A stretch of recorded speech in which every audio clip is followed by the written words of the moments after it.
Mad Max digital dystopia is here, and sane people unite against nuclear extermination.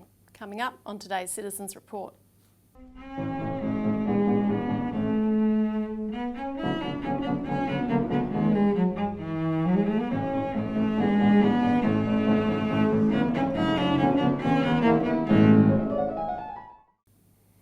Welcome to the Citizens Report for the 23rd of February 2023. I'm Elisa Barwick. Joining me today is Citizens Party Research Director Robbie Barwick. Welcome. Thanks, Elisa. And on today's show, we're going to be discussing the new realm in which we live that is the realm without physical bank branches, which is rapidly coming upon us. And then we'll also discuss how banks are squeezing households to save the current economic system. Yep. And then we will, in the second topic, discuss the latest in the war drive, but also the growing number of voices opposing the insanity of where this is all leading. Yeah, and in between all that, we have some pretty good news about the progress we're making, Elisa. On our campaign, yes. So don't forget to help get the show around, hit the like button. If you're new to us, subscribe and ring the notification bell so that you're alerted of extra content and the weekly shows, and share it as widely as you can. Comment below. I'd also like to thank the people that have donated as we've put out the appeal in the last few weeks, and for others who might be inclined to do so, there's a link below. That all helps our campaign. We're doing an enormous amount of work, and the Citizens Party is called the Citizens Party because we are a party of the citizens. It only works with the citizens' help, and that's in all kinds of help: activism, writing submissions, making phone calls, all those things, but also financial help. We're the most democratically funded political party in Australia, Elisa, and I mean that. We get nothing from big business, we get nothing from unions, we get nothing from government, unlike all the other parties who get something from at least one of those, if not all of those, and we only exist on the support of Australian citizens. Yep, that's you. So, first topic, Mad Max digital dystopia is here. Now, breaking news today to release to people, we're in receipt of footage which shows... Exclusive footage. It shows the drive that the townspeople of Kubapidi have to make now that their last bank branch in town has closed. This is footage showing the drive they have to make to the next nearest bank. 540 kilometres away in Port Augusta. Run the tape.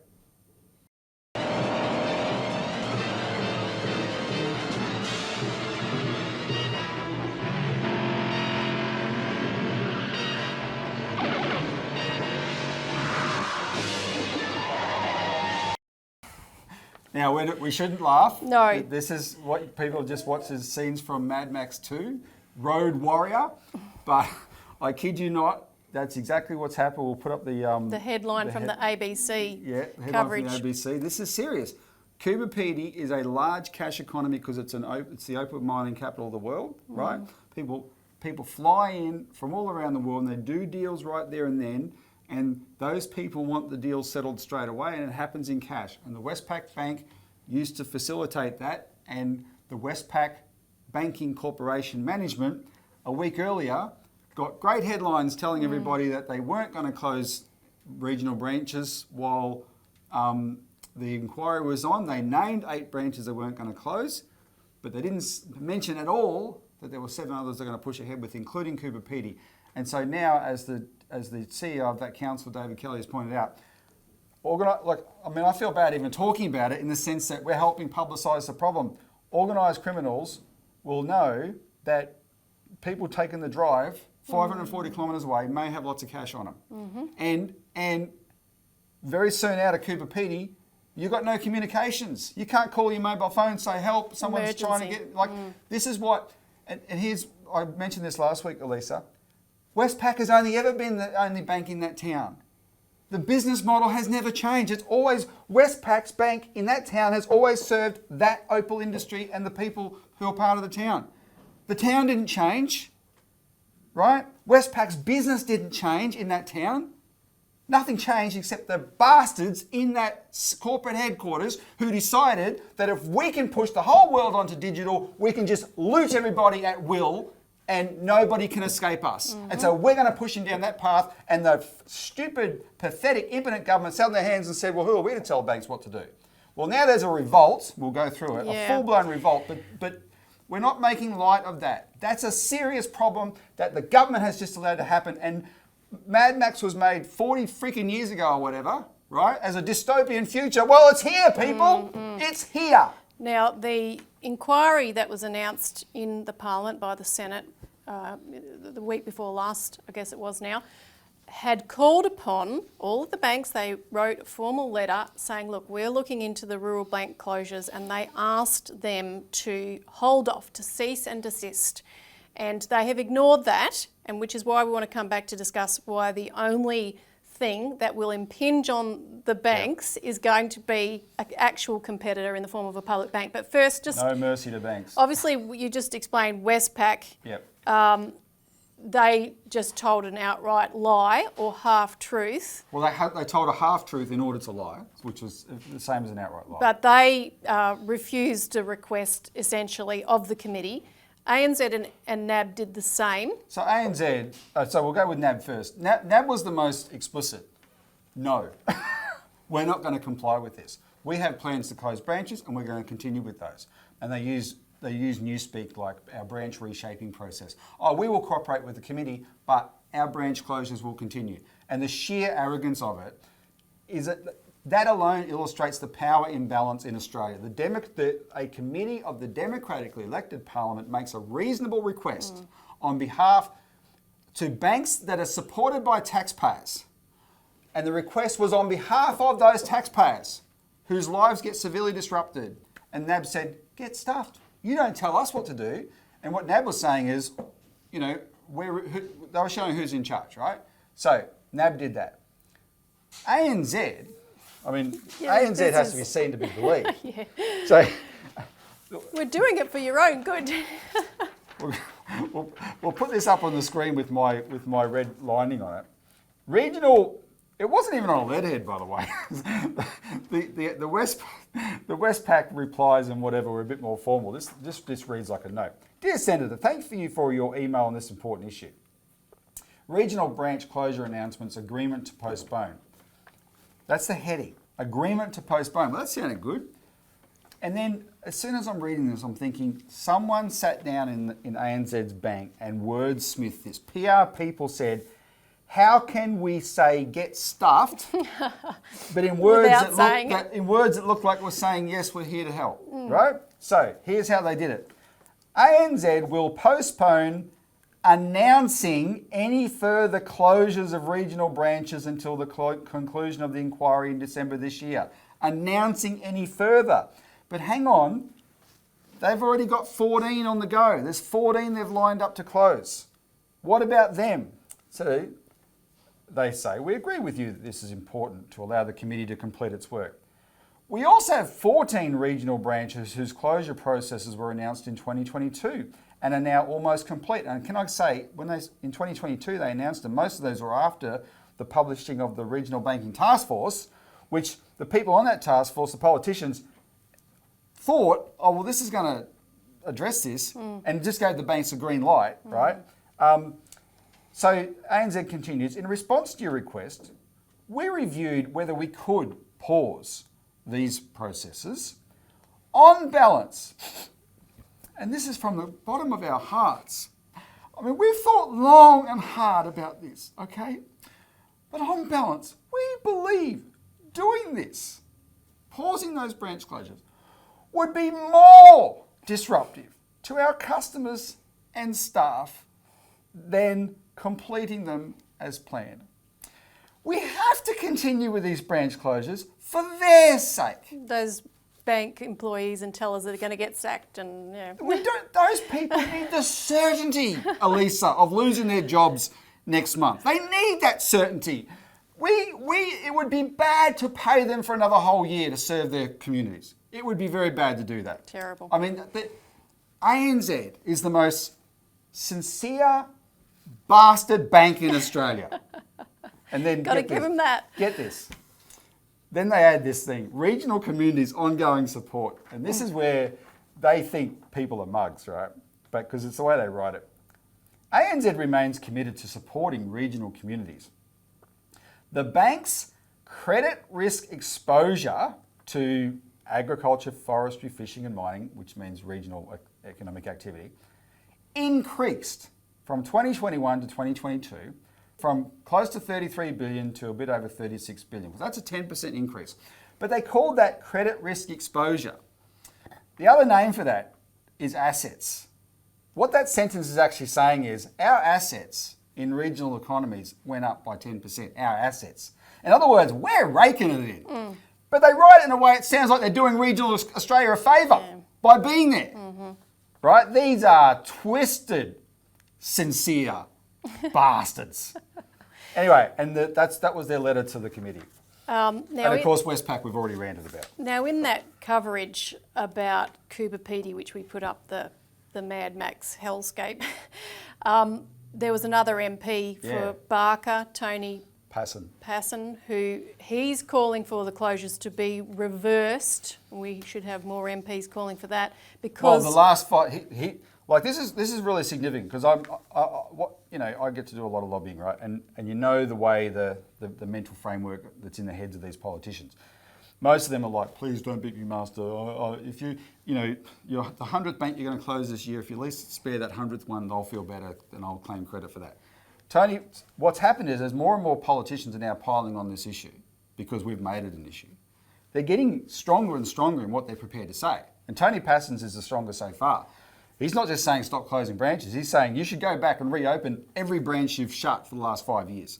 Now that's quite an ambit claim. And he said quite strongly, banks have a service obligation to rural and regional communities. There's 100%. No two ways about it. Because ANZ, by the way, their assets going up 10%. NAB is bragging that their deposits last year from regional Australia went up 20%. They're raking it in. Yeah. So what they do is they come up with this limited way of measuring the branch in terms of the foot traffic. But that branch in that town, which is miles from anywhere, is serving a community. They're still raking it in from that community, from those deposits, from what they're doing with them. They're raking it in from that community, but they're saying, because we'll just use the foot traffic excuse to shut it down. Well, here's an example of that.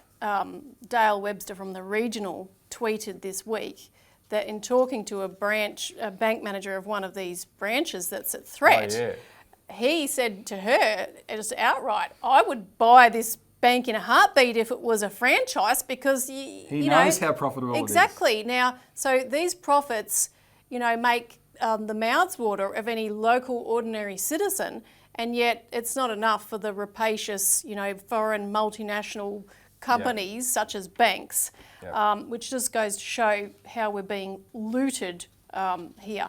Now, Westpac is about to close the Carnama branch in WA tomorrow.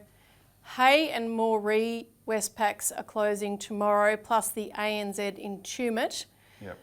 The Catherine branch of Westpac is closing today. We'll just run a clip here of an intervention made by the Northern Territory Senator Jacinta Price about this, which was very good. Hey all, Jacinta Price here. Just in Catherine. Behind me I've got the Westpac Bank, and in a couple of days it's going to be one of the banks that's closing down in regional Australia. Recently myself and my colleagues called for an inquiry into banking closures in regional Australia. This is really a tough issue, especially for people in and around small towns like Catherine who need their banks. I'm calling on Catherine residents and any other people throughout the regions who are concerned about this to submit your submission into the inquiry by March 31st, and let's see if we can get the banks to hold off or think about what the needs are for people in small towns like Catherine for their banking. Let's do this together.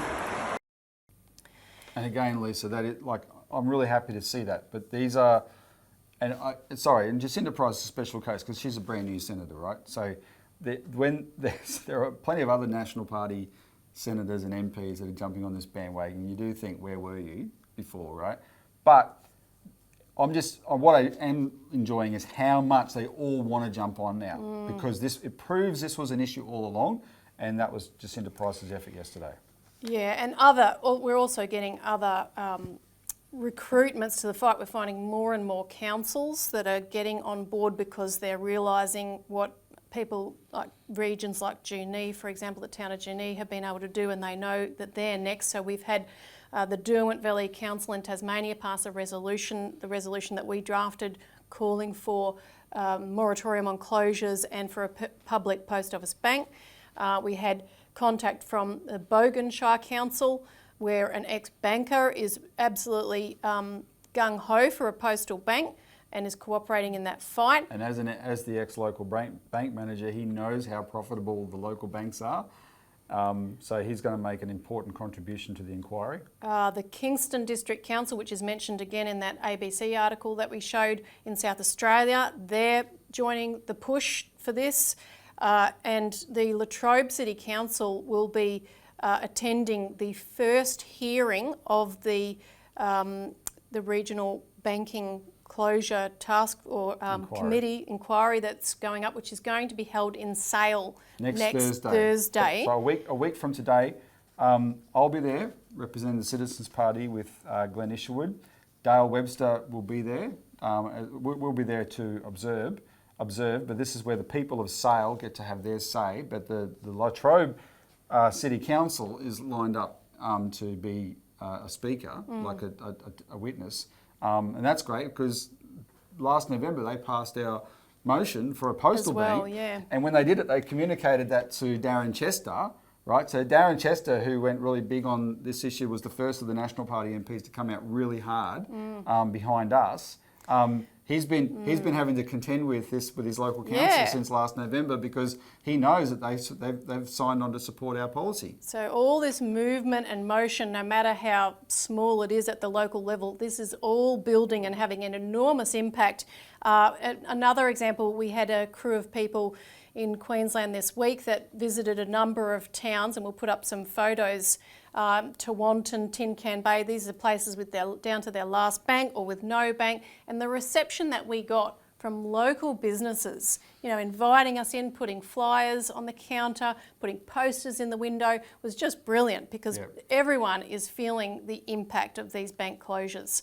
Now, last but not least, yesterday we had another breakthrough, and that was that we got coverage of the Junee fight, and the people of Junee did a brilliant job. The best coverage so far. In bringing this about, which was on The Project on Channel 10 last night. So we'll roll that clip.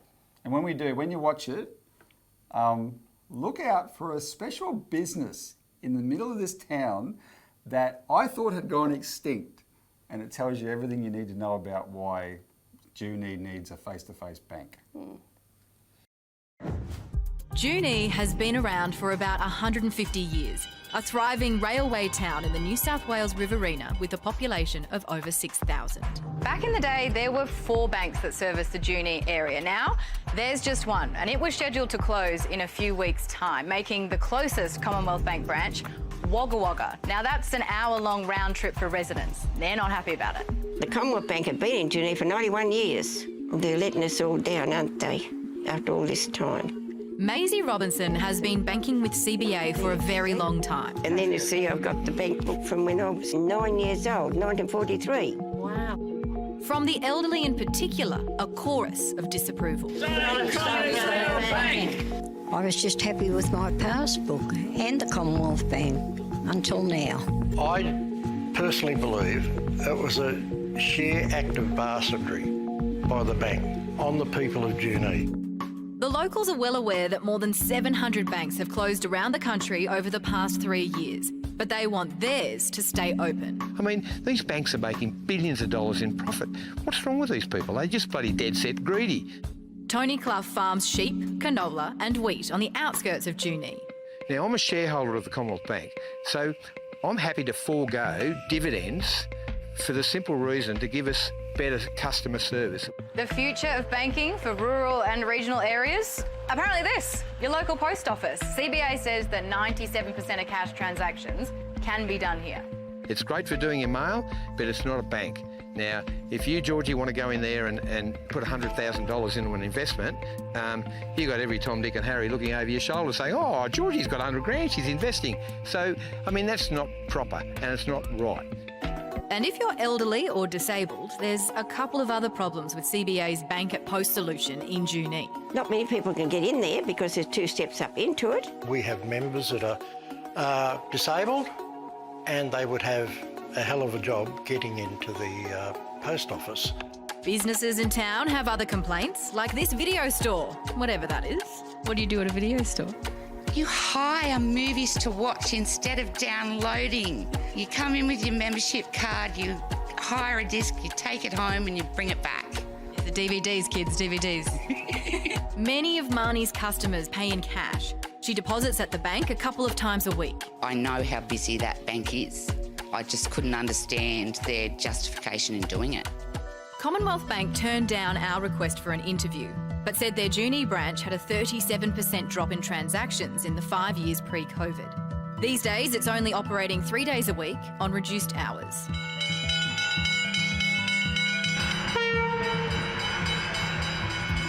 Across the tracks, one of Junee's sweetest tourist attractions, the Licorice and Chocolate Factory reckons the bank's relationship with the town has turned sour. Yeah, the communication with this whole shutdown has been pretty bad for something that is such a big business. And businesses here will struggle with $6,000 limits on deposits at the post office. We actually exceed that deposit or the transaction limit per day. The solution? Making the deposit here in Wagga Wagga, over 40 kilometres away. It's certainly a security concern if they're taking large amounts of cash in their personal cars over to Wagga for banking, that because of the pattern and nature of that activity. But it's not just the bank that's in the firing line. If you've walked down a street recently and thought, I swear there used to be an ATM right here, you're probably right. Since 2017, the banks have closed more than 7,000 ATMs. Last year alone, they closed nearly 1,000. And when the Commonwealth Bank goes, so too does the town's only fee-free ATM. How would you be able to get your money? I haven't crossed that line yet. I don't know. But while we're still in Junee, a remarkable coincidence. The Commonwealth Bank postponed plans to close branches, including Junee, until a Senate inquiry into rural bank closures is complete. That is very good. Yes, a lot of people were very thankful for that. It is the People's Bank. Always has been the People's Bank. But the blokes up in the head office in Sydney and Melbourne, they've got to realise that too. We need that branch, and the bloody Commonwealth Bank can afford to leave it there. And as with some of the other little small towns that are out there. I mean, for heaven's sakes, grow up, CEOs, grow up. There you go, you heard it from Tony. It's such a huge issue for not only the people of Junee, but right around the country when it comes to regional towns, because people are, over 80, over 90, they don't have computers. So for everyone who's like, just go online, they're like, well, I don't have a computer, I don't have a steady internet connection, I don't have a smartphone, and quite frankly, they don't want to learn because they feel like they don't have to, they shouldn't need to at this stage in their life. And while the Senate inquiry is ongoing, Westpac, they've said that they will pause the planned closures of 8 branches, but while they've made that decision, they are still closing branches elsewhere. There was a few that closed last week, 2 are closing in WA this week. Wow. 2 to credit Commonwealth Bank, they are sticking with not closing the branches while the inquiry is underway. But I just can't believe that they were so distraught, the people in Junee. Well, it's so galling, particularly when these banks are making record profits. Yeah. I mean, they could put a bank in every town in Australia practically, you know. And yeah, this is like the heart of the town. Yeah. They need it. And if you want to get people to regional centres, which everyone's trying to do, you can't take away the services. That's it. Yeah, so there you go. So did you see the business? Junee has a viable, commercial, clearly profitable video rental store. They don't exist in Melbourne anymore. They just don't exist.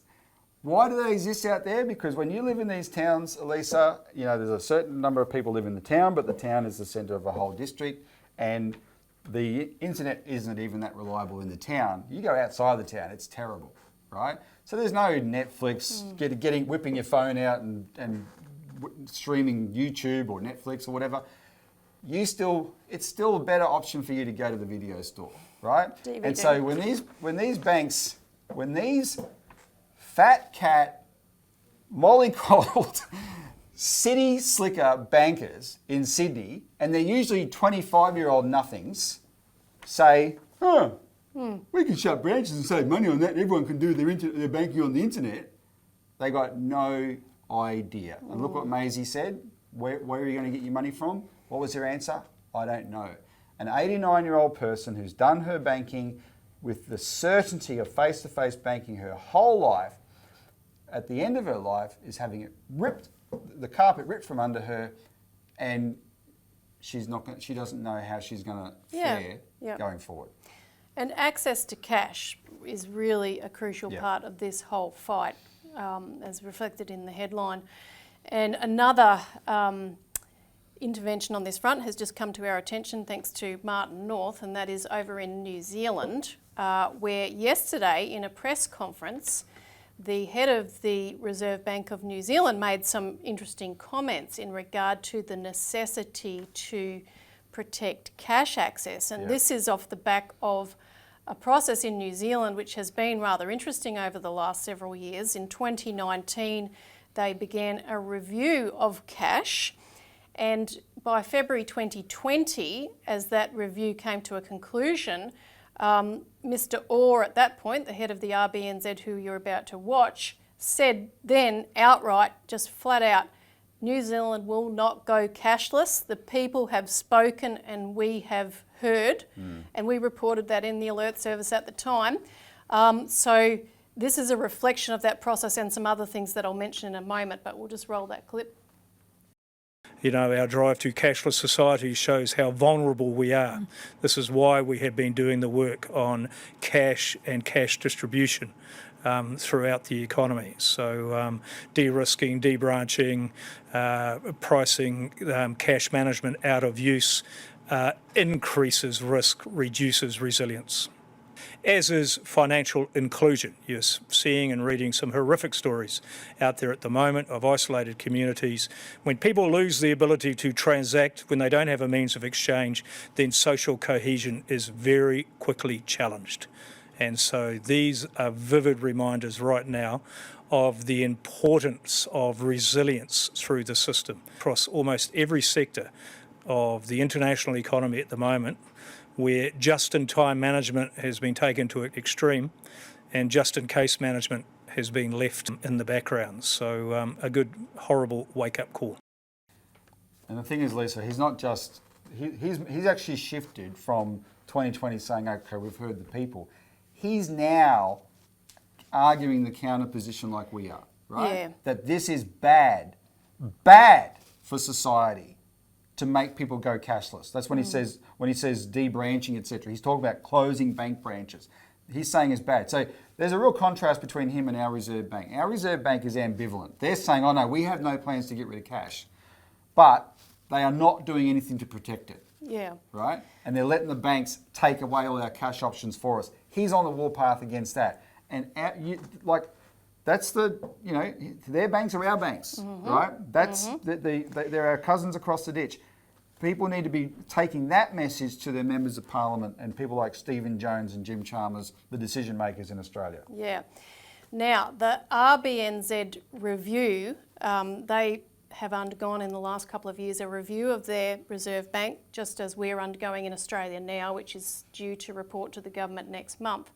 And one of the things that was discussed as part of this review, and there's more that's going to come out on this process, they're going to discuss ways to enshrine the protection of cash access, because you have to have the systems in place, as he mentioned, to make sure it's affordable for the people who are, providing and delivering the cash and all of those logistics that come behind that. So there's more to come, and we'll report on that more next week in the Australian Alert Service.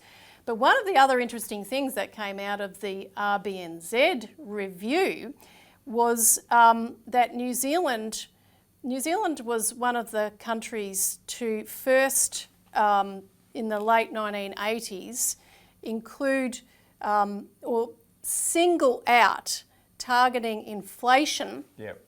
as the primary mandate of the central bank.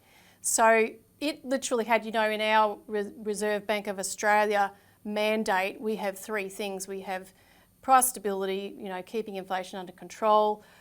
We have the employment mandate to keep full employment, and we also have to act to the benefit of all the people of Australia. Very important clause. The welfare of the people of Australia. That's right.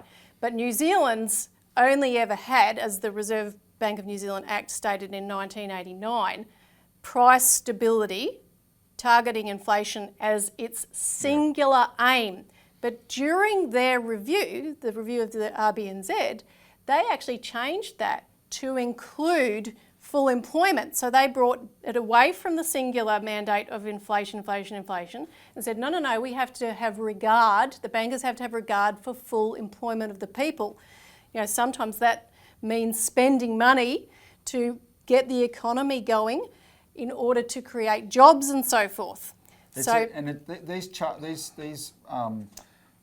These provisions in these acts that charter institutions like that, right, they are important. They're very, very powerful. Now it's not perfect. They can be used the wrong way. Guy DeBell testified before our Senate a few years ago that the Reserve Bank of Australia pumping out money into the property market was in pursuit of the full employment aim of the Reserve Bank, right?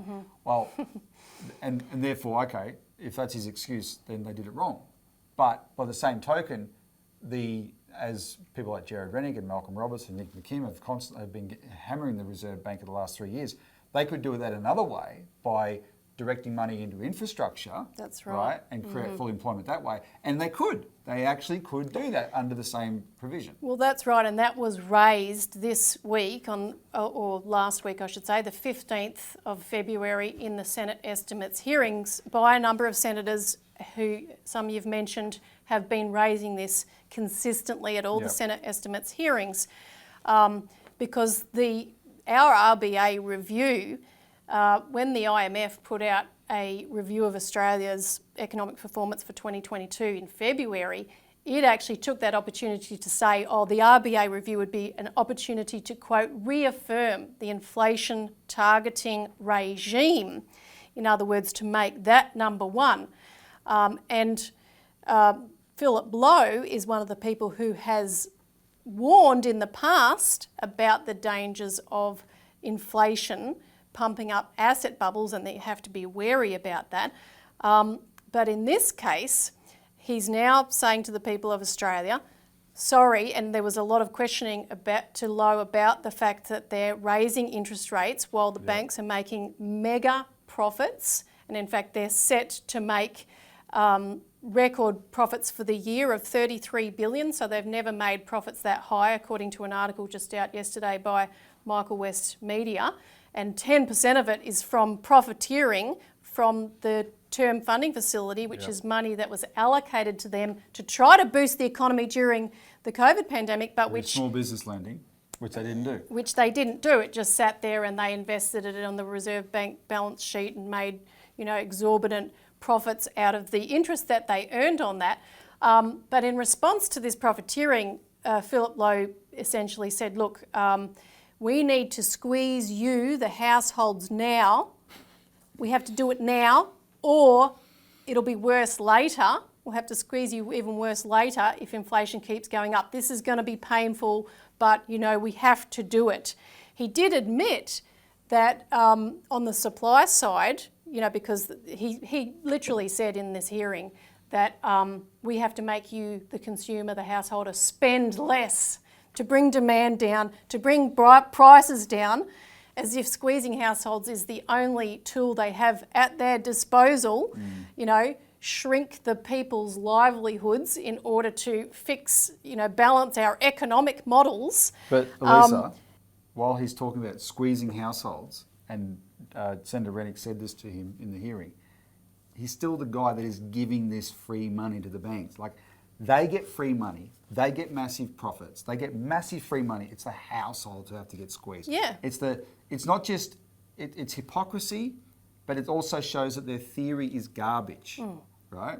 That's the... So as I was saying, he did admit that you could ease the supply side. So, okay, we're trying to squeeze demand, but he did say, well, you can raise supply by growing the economy and having increased productivity. Yep. That will help alleviate it too. But then as soon as Senator Rennick, Jared Rennick and Senator Malcolm Roberts put concretes forward, where Senator Rennick talked about the term funding facility, that you did it with that, so why can't you do it for something productive? If you can give 0.1% interest loans to the banks from which they can make these massive profits, why can't you lend to state governments and federal governments and local governments for infrastructure? Yeah. Oh no, we can't do that. Yeah, so as soon as something specific comes up, it's hands off. We don't do that. And Senator Roberts he gave an excellent short briefing on Project Iron Boomerang to build a steel industry, which would just transform this country in an incredible way.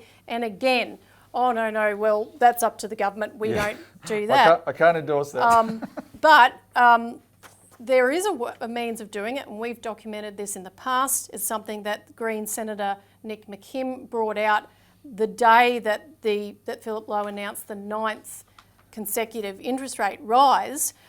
And at that point, he called for the government to intervene to reverse the rate rise. He said the government has the power to intervene because in the governing legislation of the Reserve Bank, Clause 11, it says if there's a dispute, if there's some difference of opinion between the RBA and the government can, in the end, overrule them. There's a kind of elongated process. And that was actually raised in this committee hearing by Senator Jane Hume, interestingly enough. And she said, oh, I didn't know this was there. I just was reading the Act for fun, and there it was. And, whoa, we don't want that to happen that's right. again. True to former Senator for Bankers, whoa, we don't want the government to use that power. But don't be modest, Elisa. I can assure you it was Elisa's work writing in our alert service on this section 11, that was the first, you were the first person to generate a public discussion about this, and now it's being talked about in the Senate, which is great. And it's just fascinating that it's coming up in this way, in this kind of debate, because as we said, I think the week before last, with this inquiry on, we are going to bring the fiercest discussion of the government role in banking that's been had since the 1940s in this country. Yep, they thought that eradicated it, right? The bankers, from the beginning of the power of banking evolving, the bankers thought we cannot this is such an immense power, it's got to be held exclusively by the private sector, exclusively for maximum profit. Because if you actually let it be used for the common good, it's such a great power, the public will expect that credit is made available for these productive things. And it's been a philosophical fight for hundreds of years. It really kicked off with Alexander Hamilton. We wrote this in our alert service a few weeks ago. And what happened was, we had, in Australian history, we had a public bank we had public banks for over a century. They were all privatised in the late 80s and the 90s, all of them, at the behest of these neoliberal vandals who took over our economy. And they've had their way for 25 years. And so after 25 years, we can look at it and say, well, this has been a disaster, right? But the public banking model is the norm, not the exception. It is the norm. Mm-hmm. And what we're doing here, our whole campaign is about breaking that neoliberal mentality and go back to what worked. And, that's our interest in the regional banking issue, because we want to show that the postal bank is the solution to that. So with that said, let me just reiterate before we move on. We need submissions. This is really, really important. I said it last week. I'll keep saying it until the submissions close for the inquiry on the 31st of March. You need to help us spread the word. You need to make a submission. You need to get everyone you know to make submissions. And you need, especially if you live in regional areas, you know people in regional areas, help us spread the word to those people like Maisie who aren't watching YouTube. The Maisies of this world need to make submissions. The people who go to the RSLs and spend cash, the elderly people, need to make submissions. Lovely handwritten submissions. They can put them in an envelope and mail them to Parliament. But that's got to be done through word of mouth. That's very, very important. And there's two things that I will ask people, the viewer, to say on the submission. One is what your concern is, what your experience is, whatever, about losing banking services. Definitely make it about that. But there's a section in the terms of reference, consideration of solutions. if you support our policy for a postal bank, say so. Call for a postal bank in the submission. We want to get this inquiry eventually to actually have to address that, perhaps hold a hearing on it, etc. So make a submission about a postal bank and help us spread the word. And even if you're in a city, do it anyway, because Absolutely. let's force them to have to deal with that problem that they've got so many submissions from cities that has to be expanded in some way. Exactly. And read more about the details in the alert service this week, some of the coverage and some of the discussions and debates on banking that we've just been talking about. And on to our next topic. Sane people unite against nuclear extermination. Now we want to start this segment with a clip which was a presentation, a brief speech that was given at a Washington rally, Washington DC. Rage Against the War Machine, it was called. This was held on the 19th of February. So there were thousands of people there that marched to the White House to protest against thermonuclear World War III, essentially. The American policy of arming Ukraine to the teeth so that it can use Ukraine as a proxy in a war against Russia, that it doesn't care how many Ukrainians get killed in this war as long as it eventually weakens Russia. And of course what that does, the reality is it's America and NATO that's at war with Russia. And that's the reality. And when these two powers are at war like that, then nuclear war is a real danger. And there were similar rallies in other American cities, and since 50,000 people at least were protesting in Germany on the same day. Yeah, and later on as well. So this has continued across 100 cities, I believe, in Germany. So this clip, though, there were lots of excellent contributions, but this is a clip from Tulsi Gabbard, who's former American Congresswoman and presidential candidate. And this, I think, particularly brings the issues we're facing to the fore in a very real way. Early one morning on a Saturday, on a beautiful day like today, in January of 2018, over 1 million people all across the state of Hawaii woke to their cell phones buzzing and ringing, radio alerts blaring, with a message that read, "Ballistic missile threat inbound to Hawaii. Seek immediate shelter. This is not a drill." I and so many others, I happened to be here that morning. I started calling my friends and calling my family, concerned for them and where they were. But just as you here might imagine, if we all got that alert at this moment, so too did people all across Hawaii start to ask themselves the question, where is their shelter? Where do I go? Where do I take my children to be safe, knowing that there is an inbound missile to Hawaii with a nuclear warhead and we have just minutes to live? We had college students at the University of Hawaii sprinting across campus trying to figure out where they could possibly go to get shelter.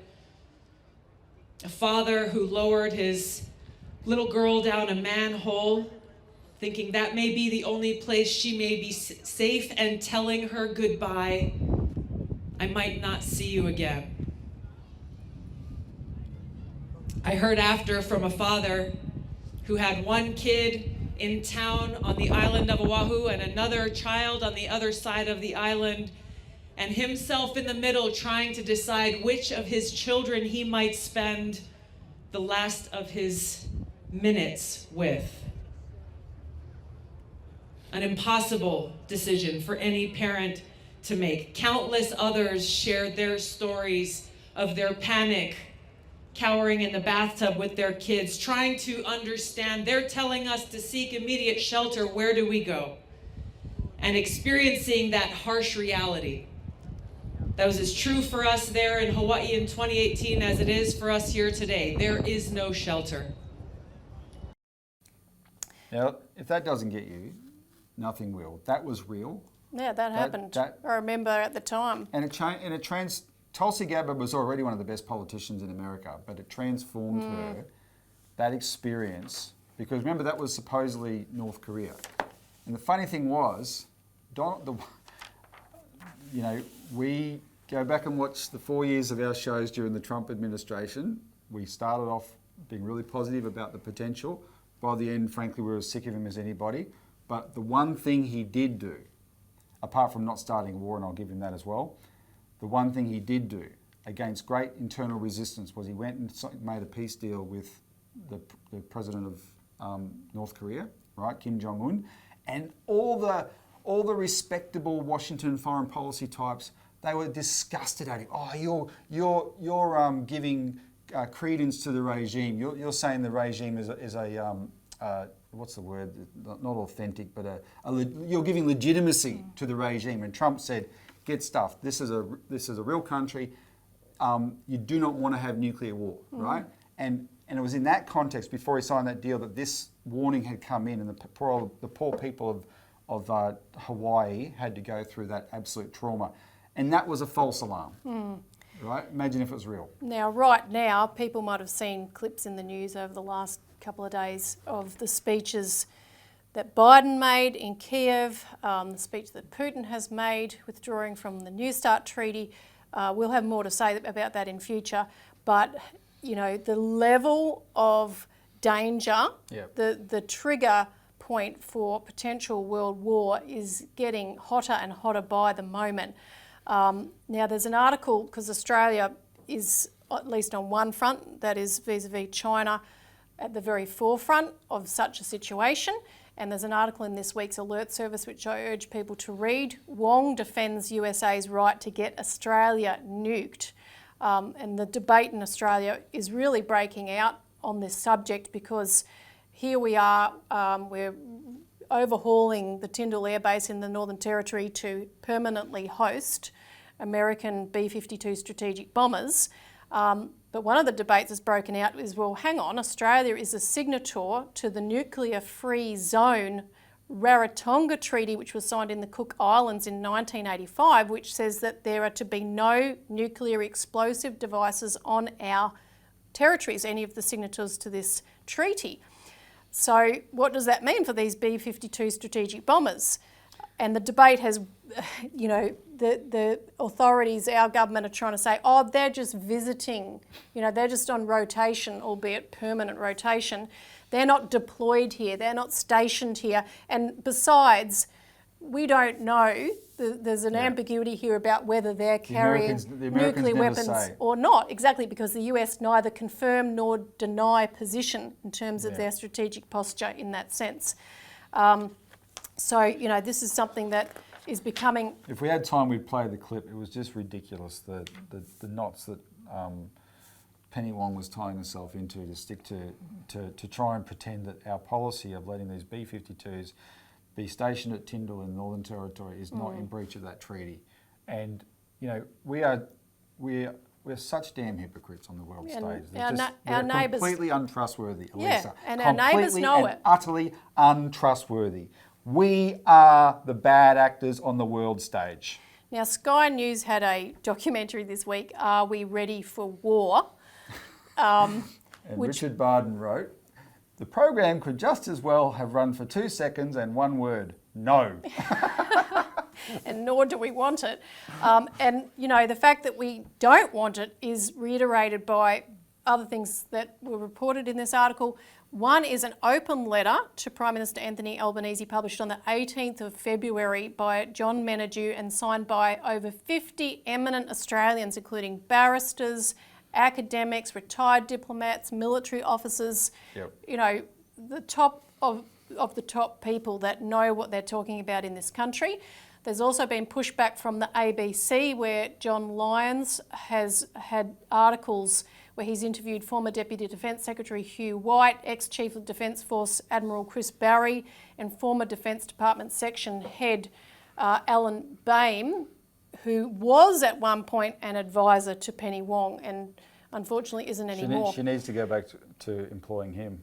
And we've also pointed to important coverage of the address that former Ambassador to China John Lander gave to the Committee for the Republic, which we've reported on in past weeks, which, as he stated, puts Australia right on the front lines of being a proxy for a war, American war against China, in the same way that Ukraine is on the front lines of the Russia war. John first said that on our show, Citizens Insight, last year. I interviewed him on it. and he's been consistent in making this warning that we are being set up to be a proxy, like Ukraine is, and along with Taiwan. And it's starting to get noticed, and so that he was invited to address this Committee for the Republic, which is, includes some pretty well-connected, highly qualified people in the American establishment, including foreign policy establishment. And then that's been picked up around the world. So with the press coverage he's received, he got in the Global Times, and that was a decent interview. But then the Murdoch press here covered him, news.com.au, and the reporter there, Jamie Seedle, usually just pumps out all this anti-China propaganda. But he had to give John Lander fairly straight coverage, right? But then, and that was picked up in newspapers like the New Zealand Herald.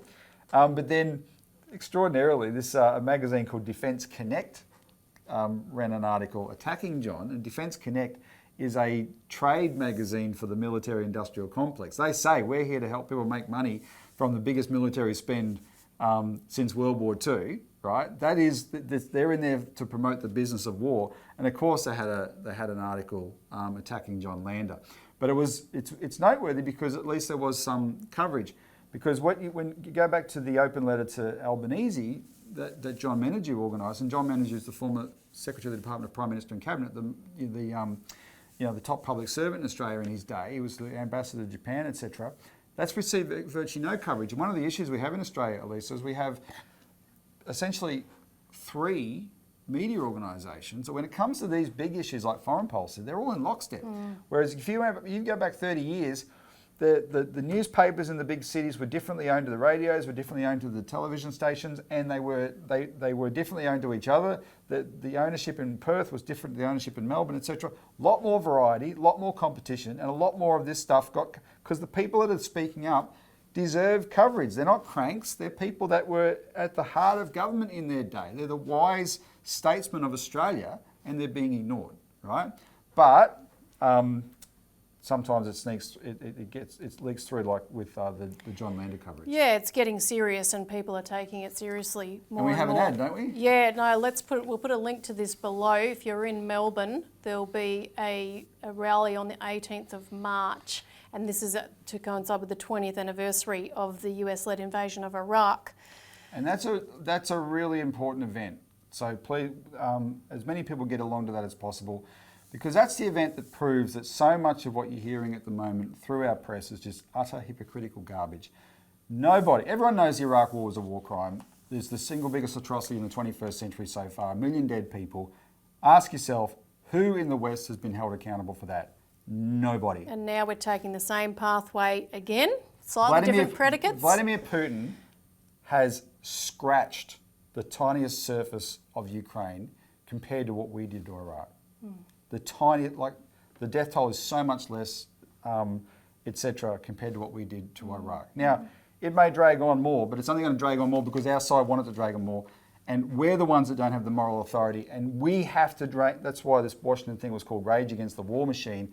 We have the moral responsibility in our countries to rein in our warmongers, right? So get along and support that, and help us with the Regional Banking Task Force inquiry. Make your submission. Contact us if you need more information. You can educate yourself using our weekly publication.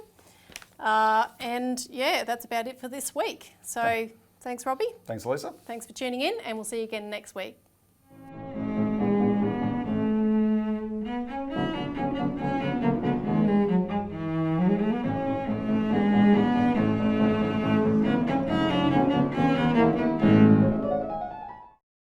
Authorised by Robert Barwick, Citizens Party, Melbourne.